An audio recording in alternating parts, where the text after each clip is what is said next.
Boa noite, pessoal. É uma alegria muito grande estar com vocês nessa noite, nessa casa especial que eu já tenho uma dívida já muito grande, que muitos trabalhadores têm vibrado em relação a mim e a meu pai, está passando uma situação complicada aqui em São Luís, e pedi uma oportunidade de tentar devolver para vocês o tanto que eu tenho recebido. Obviamente, não estou à altura da casa e dos trabalhadores, mas num projeto de intercâmbio, de trabalho, de serviço, peço a Jesus que eu seja digno de falar em nome dele. E antes da gente começar, eu queria fazer uma pequena dinâmica com todos, eu sempre inicio com ela. Vocês estão vendo esse papelzinho aqui? Pessoal do fundo. Que cor que vocês enxergaram? Verde? Amarelo. Ontem eu vi verde cana pela primeira vez. Verde cana foi nova para mim. Verde, amarelo, verde cana. Alguma outra? Amarelo, limão. Mais? Quem dá mais? Tem um branco, detalhista. Bom, por que eu sempre faço essa experiência quando eu venho falar a primeira vez numa casa espírita, né? Porque é importante a gente saber e compreender que todos nós temos visões diferentes de mundo. Uma simples cor aqui não gerou um consenso. Uma simples cor aqui gerou 4 visões, pelo menos, distintas. 4 conceitos, 4 olhares, em teoria no mesmo espaço-tempo, em teoria num agrupamento similar, a gente não conseguiu definir uma cor. Quem dirá as interpretações do Evangelho? Quem dirá as interpretações que derivam de ensinamentos passados há 2000 anos? Por isso, é comum haver tanta divergência, tantas dificuldades de compreender olhares distintos sobre a mesma coisa. Então, que a gente consiga levar para as nossas vidas esse olhar flexível, esse olhar dinâmico, esse olhar multicolorido para a vida. A vida, ela é literalmente uma gama repleta de cores, que às vezes a gente enxerga sobre uma única ótica, sobre um único olhar, sobre uma única perspectiva, que nem sempre vai produzir uma verdade, quiçá alguma pseudo-verdade. Então, o que eu trago aqui para vocês hoje é simplesmente o meu olhar sobre uma parte de um estudo que me toca, que tampouco corresponde a uma verdade. É o meu olhar, ainda imperfeito, ainda em construção, ainda em desenvolvimento, que eu compartilho com vocês. Analisem sobre a ótica da razão, da utilidade, da bondade. E se não for crível, descarta. E sigam estudando, sigam desenvolvendo, sigam se emancipando por conta própria, em conjunto. É importante a gente ter isso em mente para a gente avançar com segurança, qualidade e sem muita dificuldade. E o tema dessa noite, ele é tirado do capítulo 6 do Evangelho segundo o Espiritismo, em o Espírito de Verdade vai nos dizer, Espíritas, amai-vos, eis o primeiro ensinamento, instruí-vos, eis o segundo. Todas as verdades se encontram no cristianismo. São de origem humana os erros ali que se enraizaram. Essa mensagem traz uma força muito grande e nos dá uma diretriz, nos traz ensinamentos muito importantes, no sentido de que o Espírito de Verdade nos dá instruções de como proceder na nossa evolução íntima, de como proceder, inclusive, na nossa evolução coletiva. O amor e a instrução, nos diz Emmanuel, são as 2 asas que emanciparão o espírito à ociosidade. São as 2 asas que nos galgarão às esferas mais elevadas.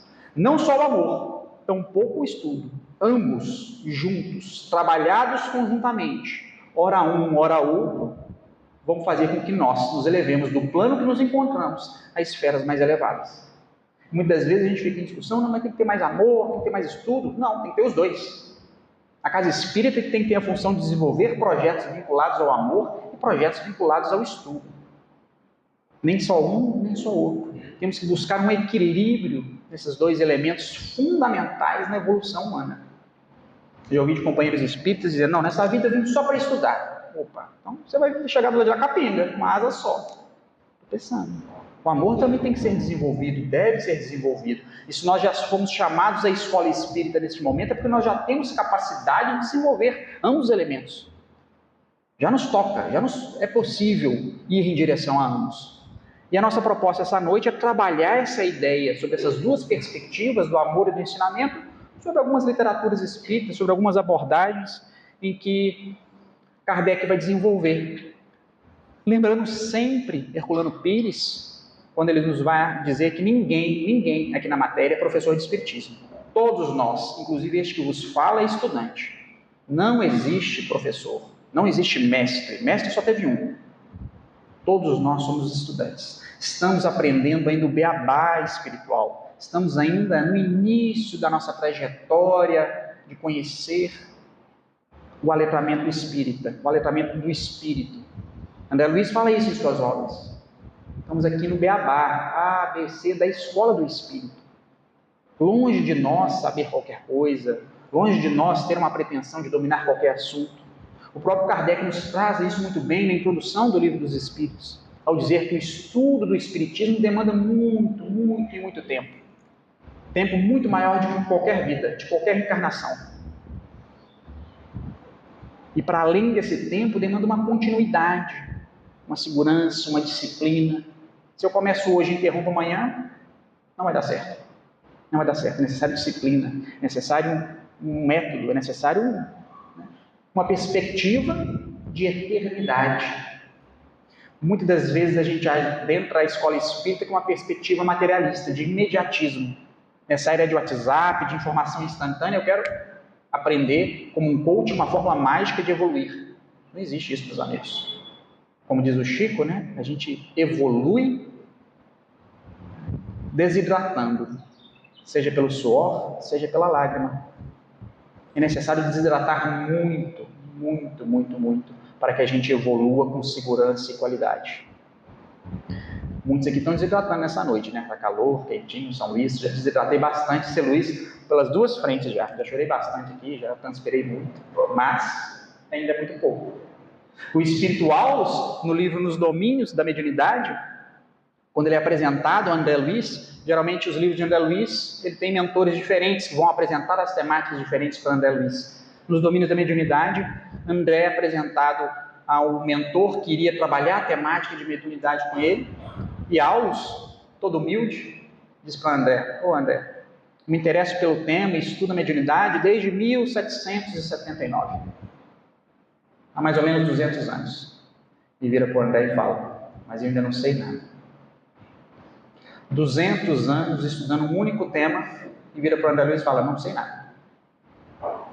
Isso nos dá um parâmetro do tanto que nós temos que estudar e do tanto que ainda estamos afastados de um conhecimento superior.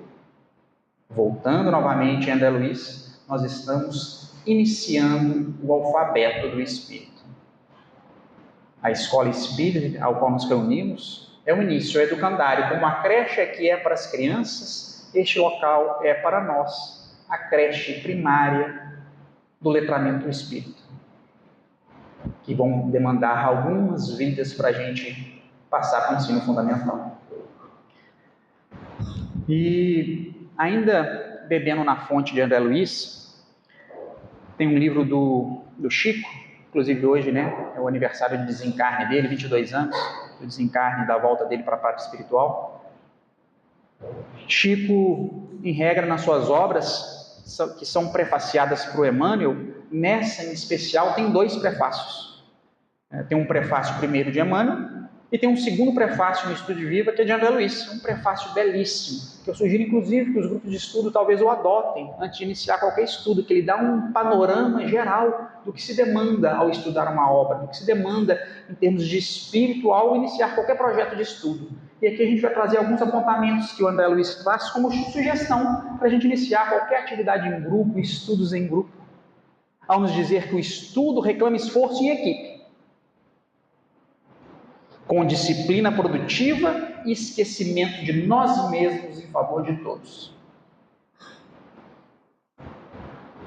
Esforço em equipe. Tiago, eu já li todos os livros do Chico. Não preciso fazer mais nada na casa espírita. Como a gente diz lá em Minas, né? Uai, como assim? Então é sua função vir à casa espírita e ensinar. Se você já leu tanto e sabe tanto, ensine. O que vai fazer com esse conhecimento? É necessário um esforço em equipe. Nós somos seres gregários, somos seres sociais, somos seres coletivos. Ninguém evolui sozinho.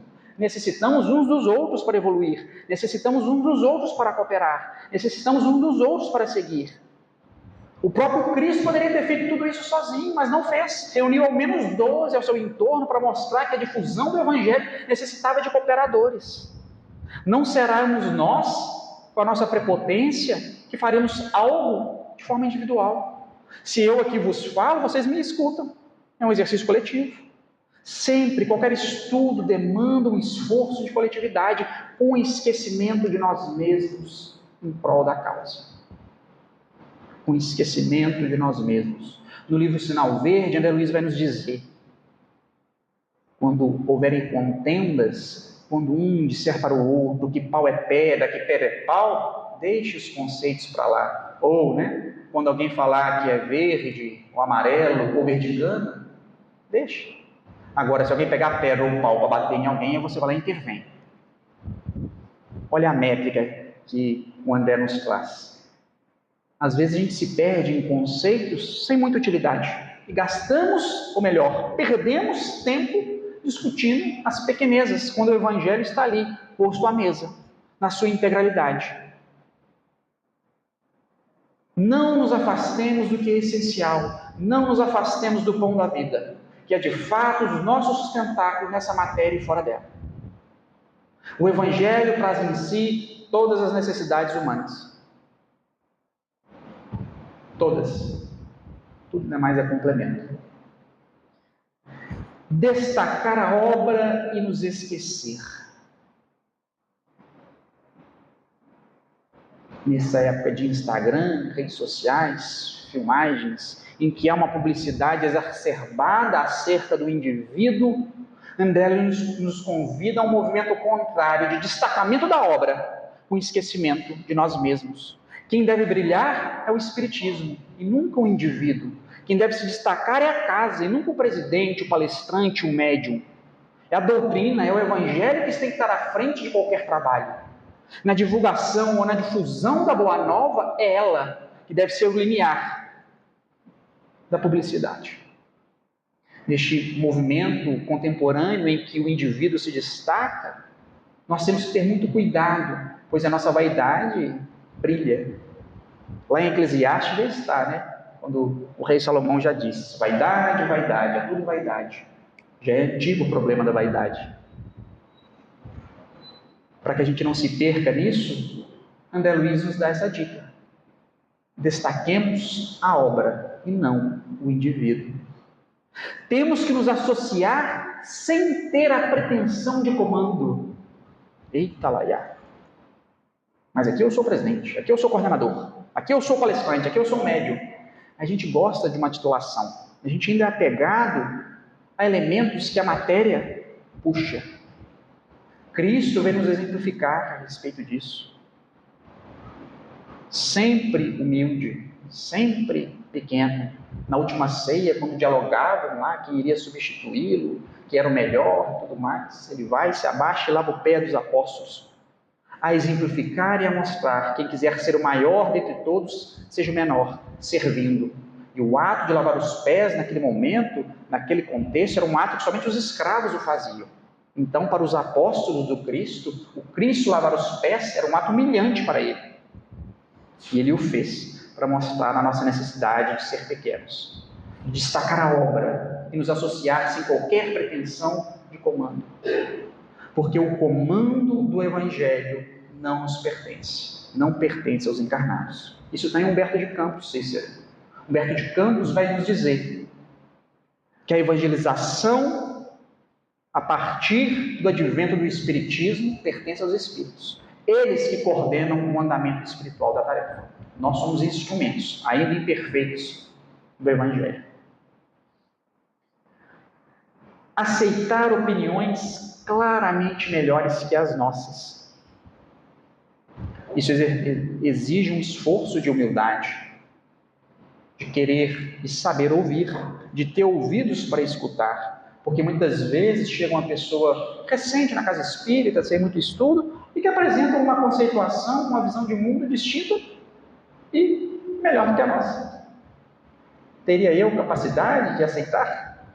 Eu que já li 20 e tantos livros, tantos e tantos anos na doutrina, esse rapaz, esse jovem que acabou de chegar, poderia falar coisas assim?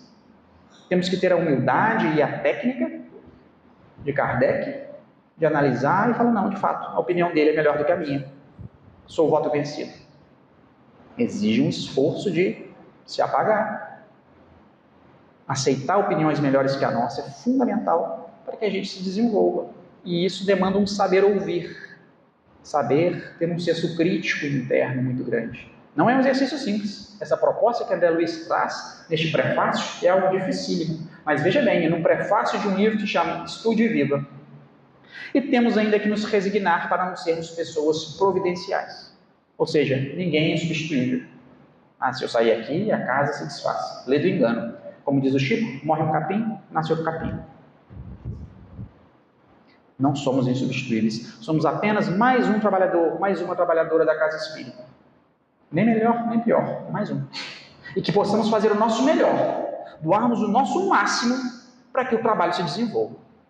Não adentrem a escola do Espírito, mais ou menos. Não adentrem na escola do Evangelho, mais ou menos.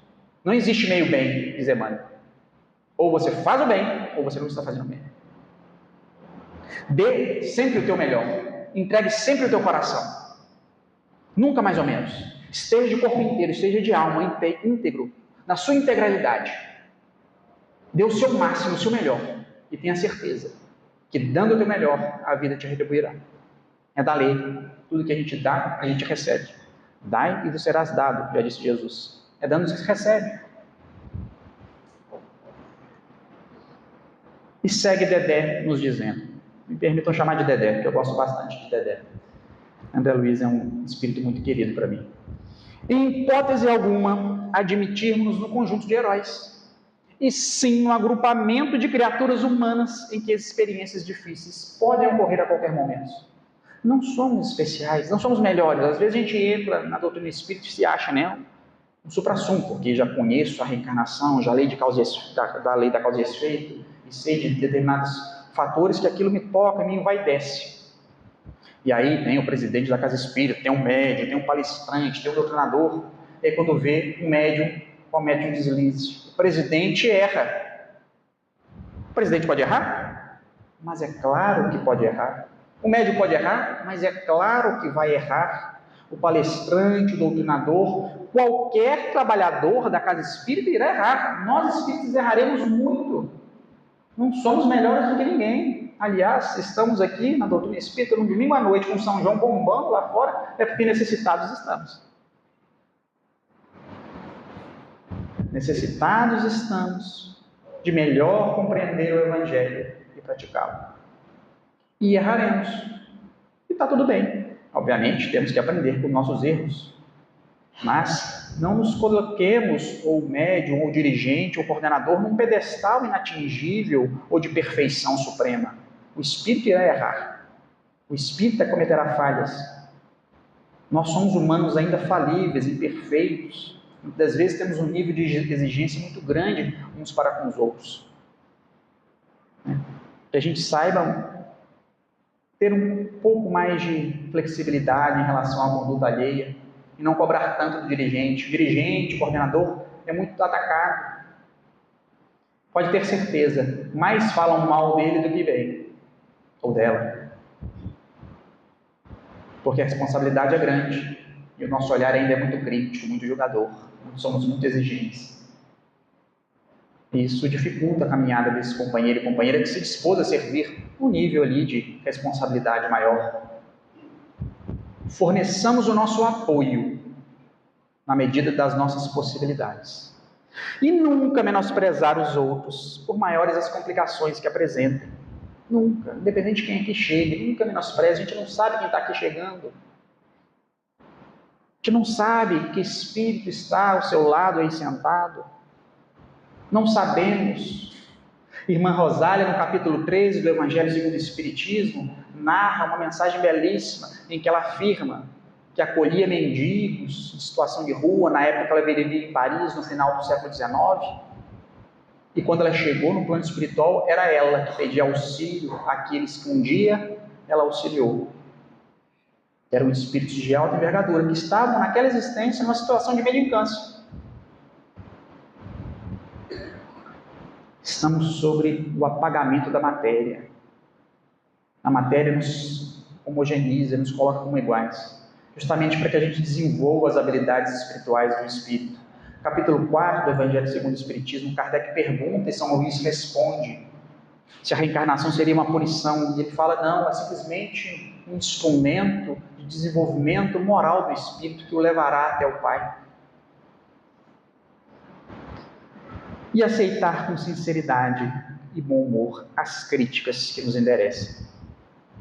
Chico mesmo já dizia, se o que falam de você é verdade, aceite com humildade e trabalhe aquilo. Se for mentira, deixa levar, é mentira. Porque eu vou me apegar a algo que não seria real. Somos trazidos à escola espírita a fim de sermos auxiliados e auxiliar. É uma via de mão dupla, meus amigos. É uma via de mão dupla. Temos o dever de contribuir da mesma proporção ou na mesma tentativa do que a gente contribui, do que a gente recebe. Nós damos e recebemos.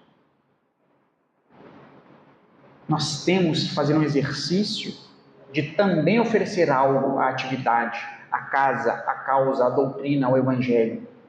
Nós recebemos instruções, recebemos passes, recebemos boas vibrações, recebemos boas inspirações, e eu lhes pergunto, o que tem feito em prol da causa? O que tens desenvolvido em prol da boa nova? É necessário que aprendamos a dar. É fundamental que a gente passe a oferecer algo de nós quando a gente recebe tanto. E não nos enganemos, recebemos muito mais do que merecemos, pois é da lei da misericórdia que o recebimento divino seja infinitamente maior do que as nossas capacidades de dar. Mas também é da lei que a gente aprenda a se desenvolver e ofertar um pouquinho que seja dos nossos talentos, por menores e mais insignificantes que você acha que sejam. Se você der uma migalha, essa migalha se multiplicará. Dê, ofereça, se disponha, esteja de coração aberto, de alma aberta a se dar, a se doar. Doe seu tempo, seu talento, seu recurso, seja qual seja. Eu não falo aqui de recurso financeiro ou material. Temos várias possibilidades de doação. É importante a gente aprender e exercitar essas habilidades. Estudar para aprender, aprender para trabalhar e trabalhar para servir sempre mais. Estude viva, nos diz André Luiz. Olha o objetivo do estudo. Estudo para aprender, aprenda para trabalhar e trabalho para servir. E servir sobre a ótica de Emmanuel no livro Pensamento e Vida. Tem o trabalho serviço e o trabalho ação. O trabalho ação transforma o ambiente, o trabalho serviço transforma o homem, transforma o indivíduo, transforma a mulher, transforma o espírito. Porque se a gente se mover aqui e modificar as cadeiras, a gente está trabalhando. Estamos transformando o ambiente. Mas o trabalho serviço vinculado ao Evangelho transforma os nossos corações. Nos transforma por dentro. Fundamental aprendermos a trabalhar com amor, com entrega, com devotamento e abnegação e boa vontade, em qualquer esfera de ação que a gente possa atuar. Boa vontade, que ainda é rara sobre a terra.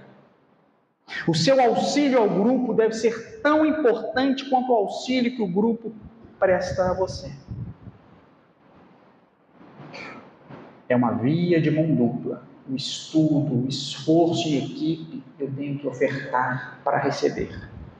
Hoje vocês estão me ofertando o ouvido, e eu lhes oferto a minha voz. E amanhã a gente muda de contexto, e assim a gente vai alternando. Essa é a ótica do esforço em equipe, de dar e receber.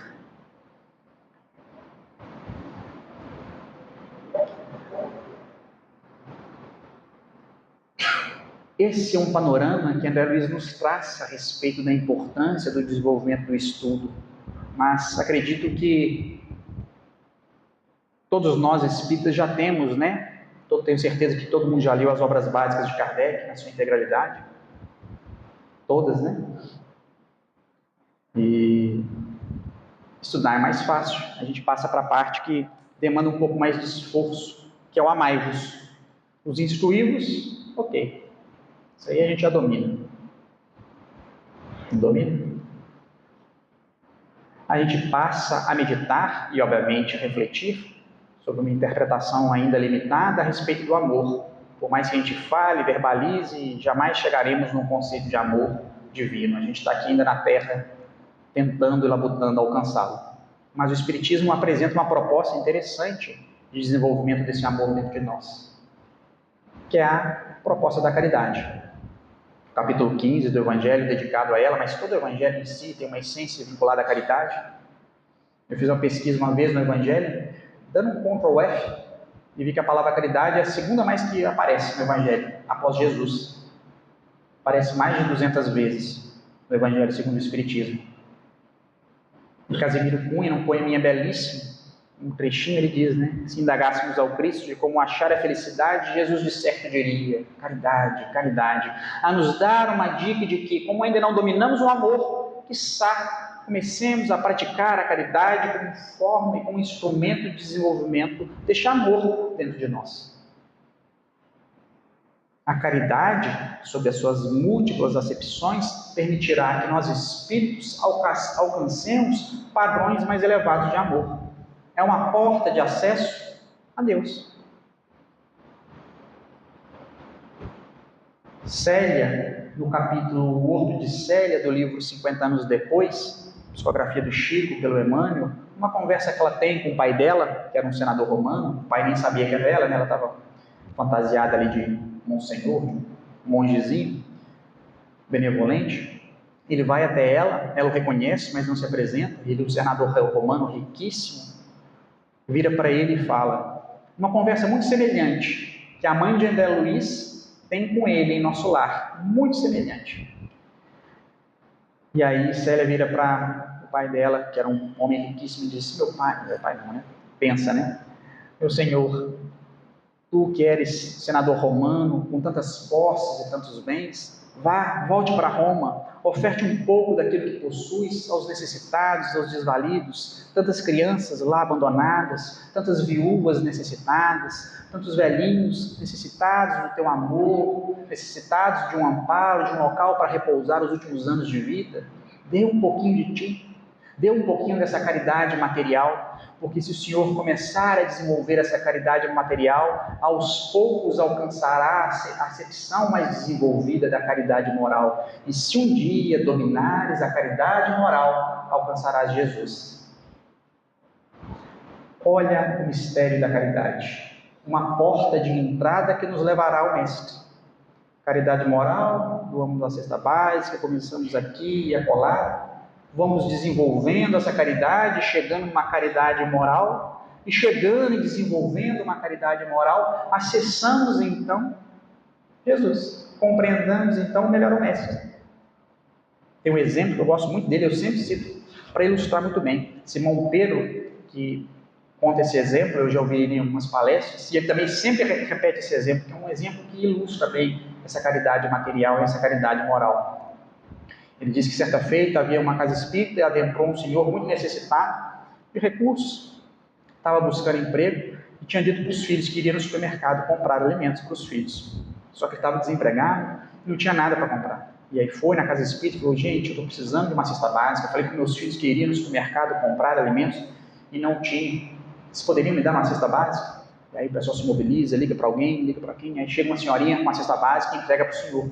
E o senhor, né, todo feliz, já ia saindo com a cesta básica. A senhora vira para ele: alto lá, o senhor disse aos seus filhos que você iria ao supermercado. Aí arranca do bolso um monte de sacolinha de supermercado, desfaz a cesta básica e enche a sacolinha de supermercado.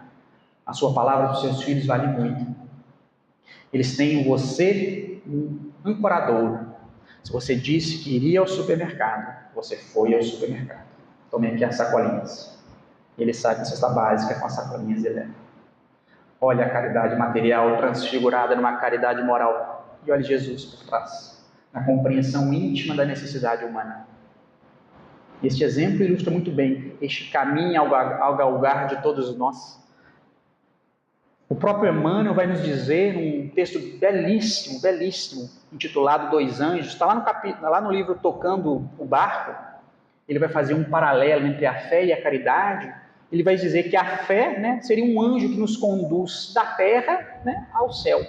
Porém, a caridade seria o anjo que desce do céu à terra, a nos auxiliar. A fé é aquele instrumento que nos eleva, mas que por si só não faz nada. É necessário um outro elemento, que seria a caridade, que não vai descer do céu e vir até nós. No outro texto, ele vai dizer que a fé é como se fosse uma usina de força, a gerar energia elétrica.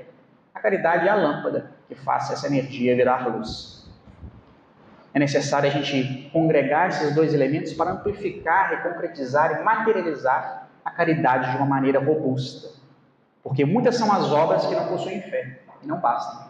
Quanta fé existe sem obra, que também por si só é morta, nos diz Tiago.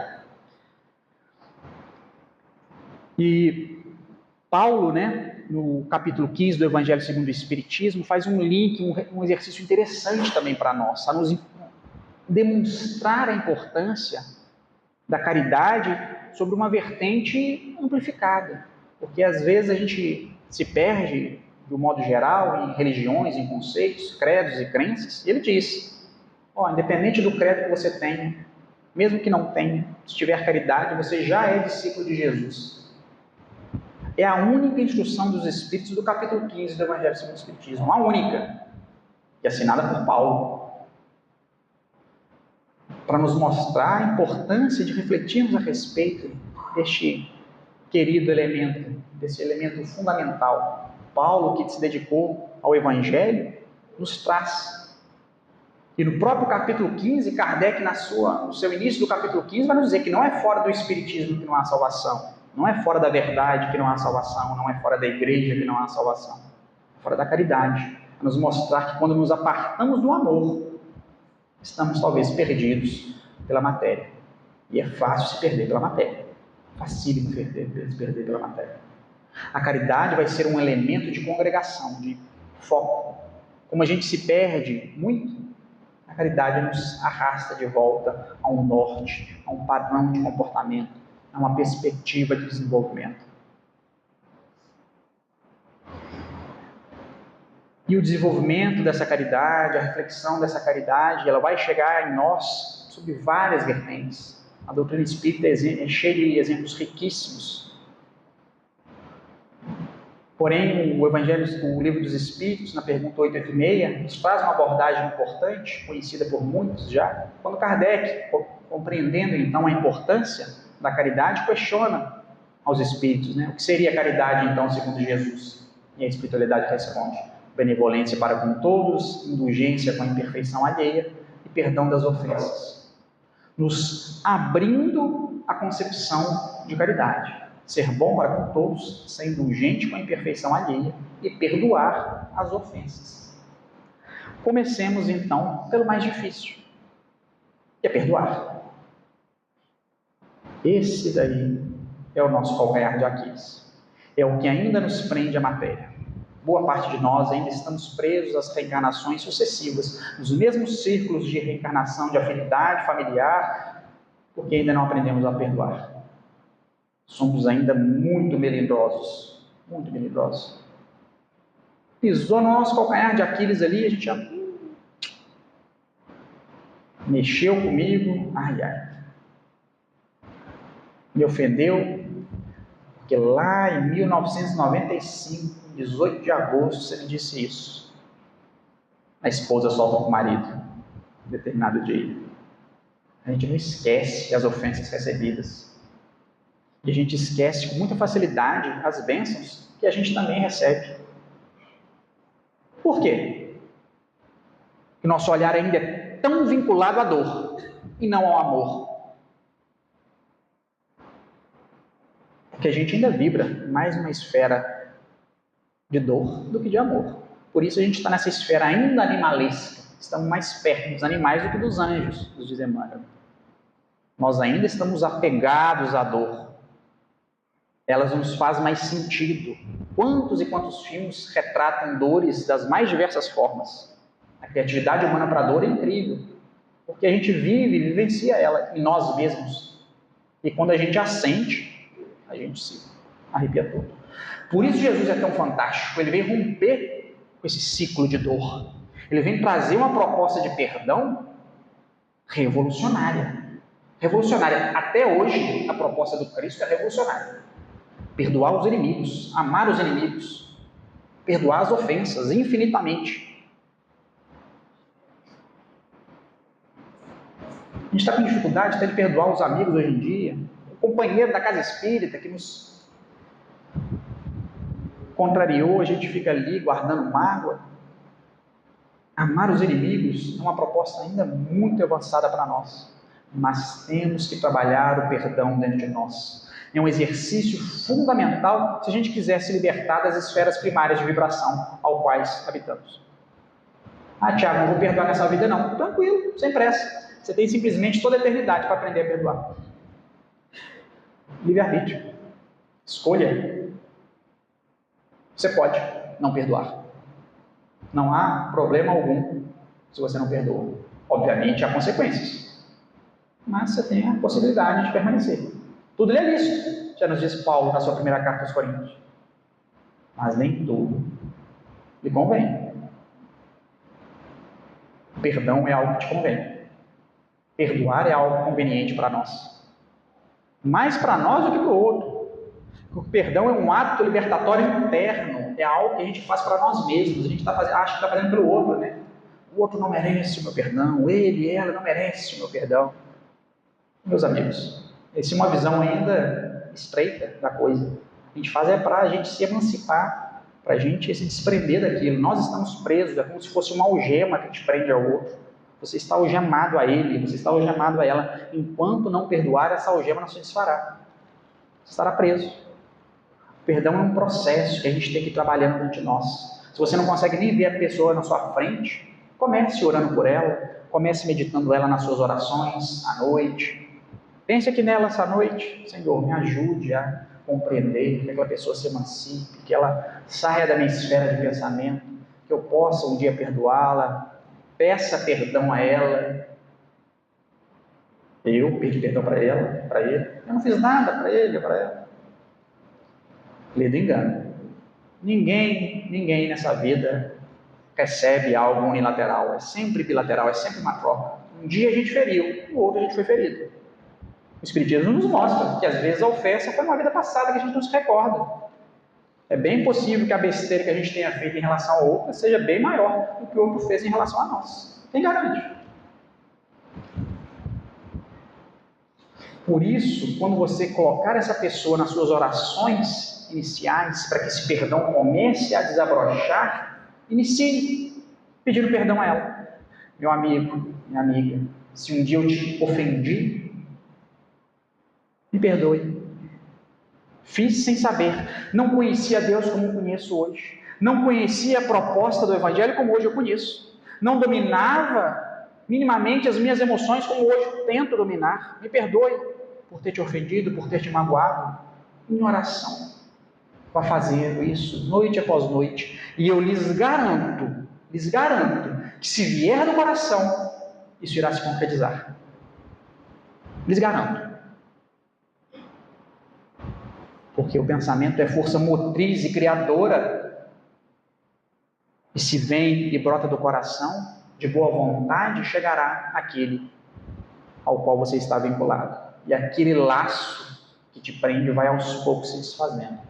E haverá uma intervenção da espiritualidade amiga para que esse processo de conciliação ocorra.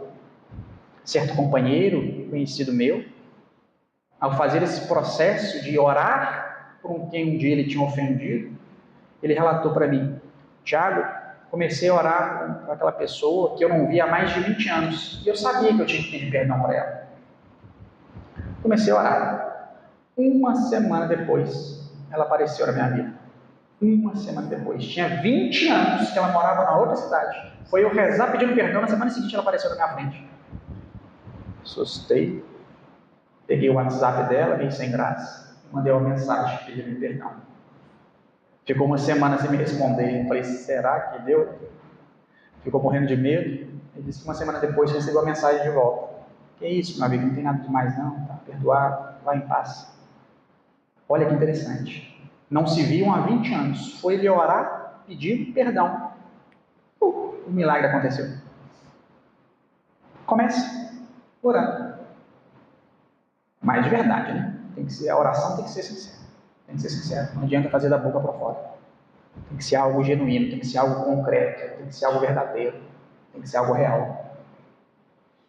Tem que ser algo realmente que te traga, que te toque algum significado.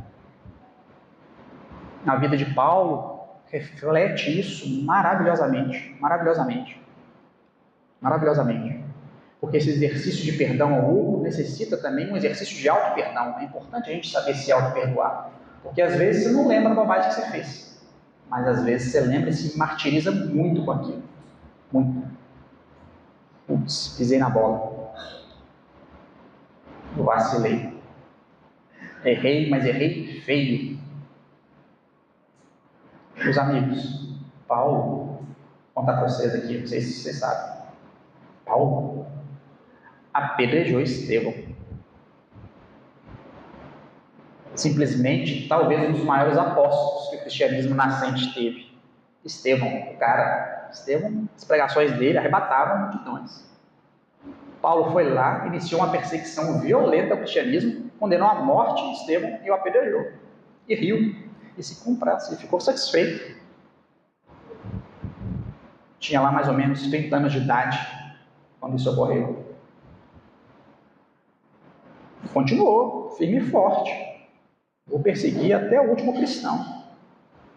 Na estrada de Damasco, quem não leu a obra Paulo Estevão, leia, pelo amor de Deus. Leitura obrigatória. Na estrada de Damasco, Jesus rasga o céu. Saulo, Paulo ainda Saulo, né? Vê uma luz mais clara que o sol a se irradiar e vê a figura do Mestre indo em direção a ele. Saulo, Saulo, por que me persegues?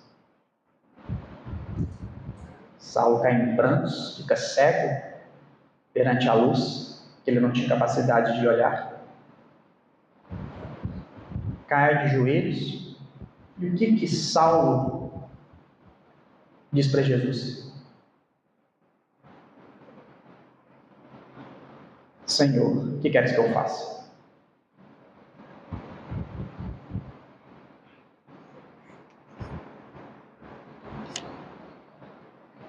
Ficou se martirizando?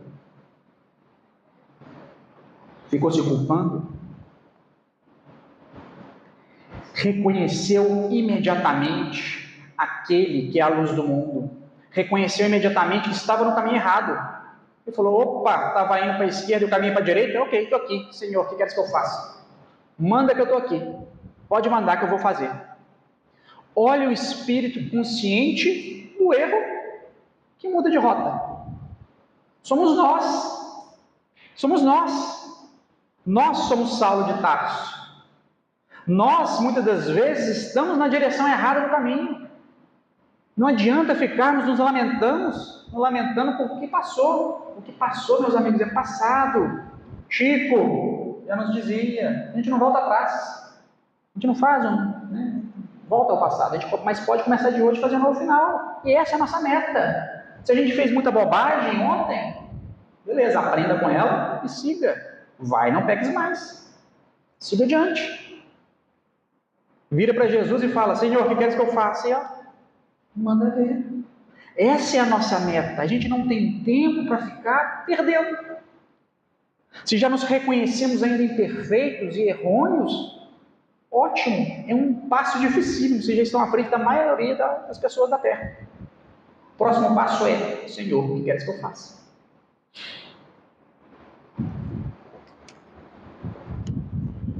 Essa é a nossa meta. Corrigir comportamentos, modificar condutas. ir em outra direção. Se perdoe, meu amigo, se perdoe. Vá. Não há tempo a perder. Há literalmente um mundo a ser alcançado. Há um universo a ser conquistado. Há muito a ser desenvolvido.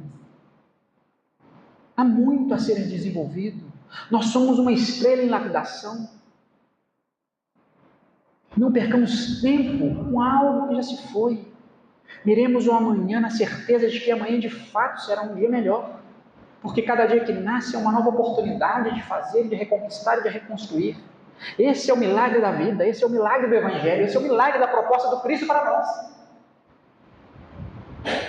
Não há lamentação no reino de Deus. Não há. Não há. Há um nível de misericórdia e indulgência gigantesco. Gigantesco. Gigantesco. A espiritualidade superior não nos julga isso daqui. Zero julgamentos. Zero. Quem julga somos nós. Quem nos julga somos nós, a nossa própria consciência. Nossa consciência é ferrenha. Se martiriza o tempo todo. Bota o flagelo e já praticamente se extinguiu, né? Exterior, porque interior, meu Deus, a gente se martiriza o tempo inteiro. Abandonemos esse processo de lamentação e autolamentação, arregacemos a manga e mãos à obra. Não percamos mais tempo com o passado. Foco no futuro, que todos temos capacidade de sermos e desenvolvermos em algo melhor. E, obviamente, esse perdão tem que andar em paralelo com a indulgência. Hoje de manhã, participava de um evangelho no lar, em que José, que fazia a instrução dos Espíritos, a primeira instrução dos Espíritos, do capítulo 10 do Evangelho segundo o Espiritismo, nos diz: seja severo para convosco, no intuito de se autoanalisar, no intuito de corrigir os seus comportamentos e condutas, mas indulgente com a imperfeição alheia. Seja indulgente com o outro. Não cobre tanto o outro assim, não. Né? Corrija os seus comportamentos. Opa, né? Minha vontade de ir para São João está bombando aqui, né? O boi está bombando, mas tem palestra hoje lá, tem um serviço, tem um comprometimento. Temos que nos perguntar todos os dias: a quem eu estou comprometido? Onde está o meu coração? Pergunta-chave e basilar que a gente tem que fazer todos os dias. Onde está o meu coração? Pois é lá que está o teu tesouro. Teu coração de fato está no Evangelho? Teu coração de fato está na doutrina espírita, na Boa Nova? Nessa proposta de reformação, de reforma íntima, de transformação do indivíduo em algo, num homem, numa mulher nova? Como eu disse no início, não há um meio bem. Ou está ou não está. Você não está com um pezinho só ali. Vá, meus amigos, entreguem-se de corpo e alma a Deus, a proposta do Evangelho. E eu lhes asseguro que o retorno será muito superior à tua entrega. Muito superior. E para isso a gente tem que ter em nós um exercício de indulgência para com o outro gigantesco. Porque, como eu disse também no início, nós iremos errar, nós iremos dar umas patinadas. E está tudo bem. Se a Cirlane patinar aqui, ótimo, eu vou lá e ajudo ela, porque amanhã sou eu que vou precisar da Cirlane me ajudando. Se alguém aqui cair ou falhar, está tudo bem, vamos lá e estendamos a mão. Sejamos nós o ombro amigo a amparar, porque amanhã seremos nós os necessitados do ombro amigo. Temos que ter a capacidade e uma flexibilidade no relacionamento humano, sem um rigorismo que o lado de lá não tem para conosco. Temos que praticar uma indulgência de nível mais elevado. Temos. Porque com o mesmo critério que a gente julgar o nosso companheiro, este mesmo critério se aplicará a nós. E será que a gente está preparado para enfrentar esse jugo nosso?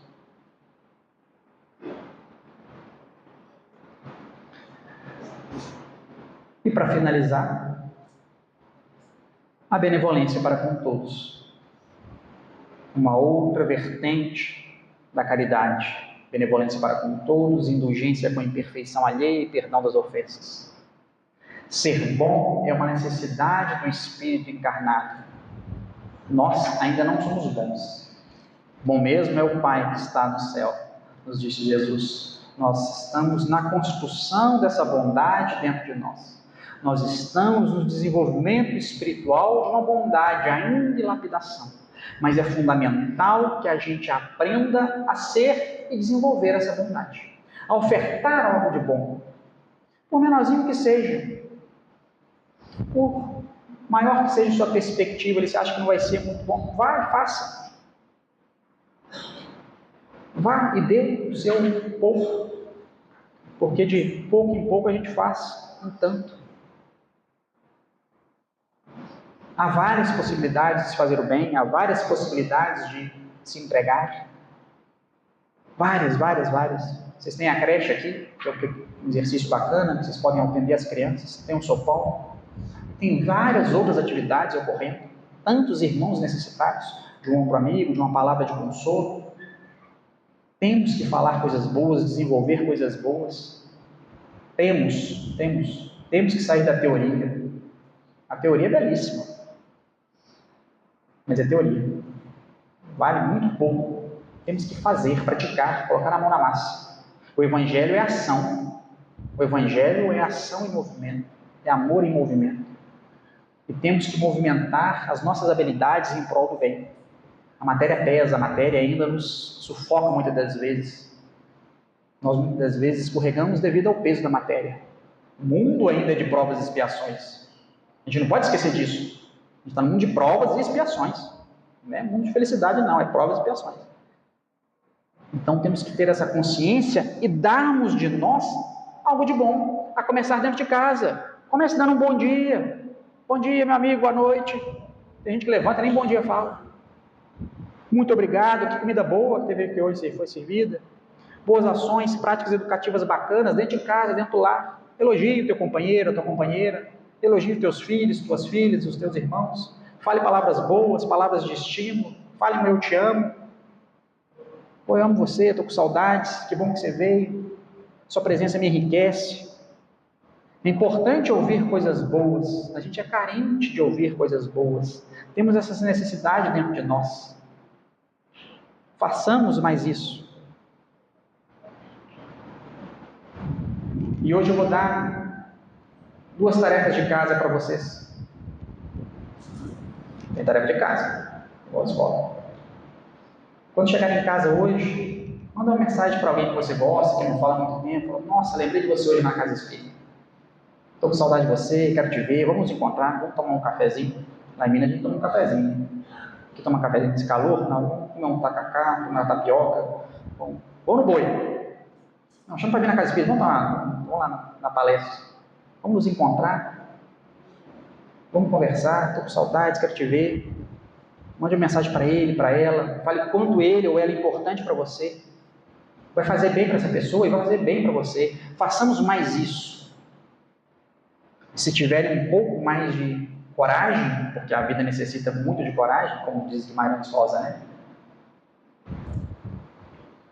Mande aquela mensagem para aquela pessoa que você ainda não perdoou, pedindo desculpas. Ô meu amigo, falhei, me perdoa. Pode ser no zap mesmo. Mesmo que você ache que não tem que mandar nada, mano, você me perdoa, não estava bem aquela vez não, vamos fazer as pazes. Só manda. Faz uma oração antes de mandar e manda. Entrega para Deus, faz esse exercício e deixa ver o que acontece. E o terceiro exercício para finalizar, eu vou convidar todo mundo a ficar de pé para acordar quem está dormindo.